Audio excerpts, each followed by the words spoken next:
Hold on, these documents look exactly the same. Anything. Help me. What one did we just work on together? The one that... This one, wellness curriculum map combined. Yeah, because you put that in. Oh, but we didn't have... Yeah. This is the right one. This is the right one. Okay, and then Rebecca and I connected at the end of our fellowship year. We actually hadn't met during the fellowship, and we found that we had a lot of similar questions about the world and about the fellowship and about the kind of work we were doing. There was sort of a neat connection that we had. Carolyn is so wonderful because she's so good at kind of like bringing her resources and bringing her skills to a project, but not co-opting it when it comes to something that she doesn't know about. We were both working with young people, she making films about environmental justice, me working with young people to grow food and build community on the West Coast. Basically, in Sunset Park, there was already a group of youth who were doing organizing around environmental justice issues, but they didn't have any strong media component to what they were doing. So concretely, I went in there and I was hosting workshops for them and teaching them everything about how to shoot, how to edit, how to, construct a video. And then they were kind of taking all of that and making their own videos about the issues that they were already organizing around. I spent my fellowship year in the San Francisco Bay Area where I was working with a number of urban agriculture projects, creating produce stands that brought healthy, affordable food to urban neighborhoods and working on food production right there in the city. I think sort of having the Comptons behind me and having this like sort of open slate where I could do anything I wanted with it, and then seeing in the end like finished products from it made me realize like how much I did have the power to kind of like create things myself and to be an organizer in a way that I hadn't realized I was capable of before. So that's a real lasting thing that these resources that the foundation put into me has created, and sort of everything I bring to the work I do has a lot of its roots in that year of working with all these people. And so we wanted to make a school where kids could bring their own ideas into the classroom and have a lot of fun in school. Do you want to sign your name and say that you want a new school in Sunset Park too? Yeah. I don't think they live in Sunset Park. Oh. I just asked. You do? You do. Oh, great. So some of you guys live in Sunset Park.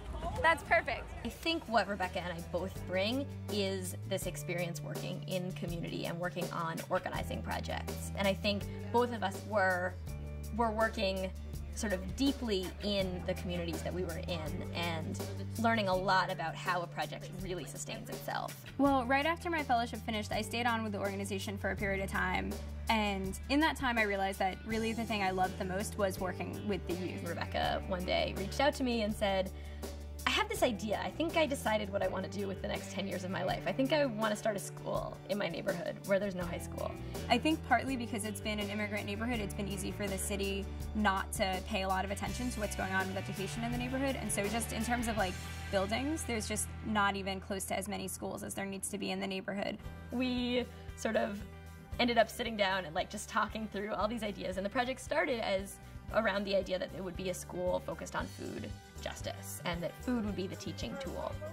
And so what we want to do is create a school that goes from 6th grade through 12th grade where students can be part of a sort of healthy, strong community, thinking about wellness and what it means to be healthy as a community, to be drawing on the strengths of the neighborhood, and to be engaged in building a stronger and healthier Sunset Park.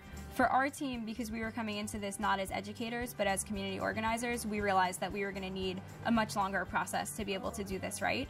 So we kind of allowed for ourselves to spend the whole first year just learning. It was tons of research, we met with like every educator we could find through our family, through our friends, through our jobs. And then we also started doing a lot of community outreach already the first year to figure out, like, well, what do other people in the neighborhood want to see in a new school? We are planning to submit our application in November of this year. And what needs to happen before then is that we need to have a school leader. And the second thing we need to do is we need to have our application written by that point. So we've got the sort of skeleton of what our school is going to look like, but we need to flesh out a little bit of sort of the school model and the kind of curriculum that we're going to use from 6 through 12. It's been amazing to talk to everyone from, someone on my block to someone who's been teaching for 20 years and find out that everyone kind of has the same concerns about what's happening with education, and that there is this really strong community of people that keeps on growing that's interested in finding new and like innovative ways to teach youth. Just like everyone else, we have ideas about how our education system could be better and how we could improve it. But instead of dreaming about it forever, we just had this idea and we're like, we can actually do it. So let's just do it. Let's let's not dream about it. Let's just make it happen and see where it goes. For us, like it's just every day I'm re-inspired. Like when I meet with someone new and I'm saying to them, oh, you know, we want to find a way to do this in our school, and then they're saying to me, oh, I've been doing that in my classroom. I can tell you how to do more of that. Like that's just an amazing thing, and I feel like we're kind of pulling together a lot of different people who all care about the same things, and that's great. And that's great.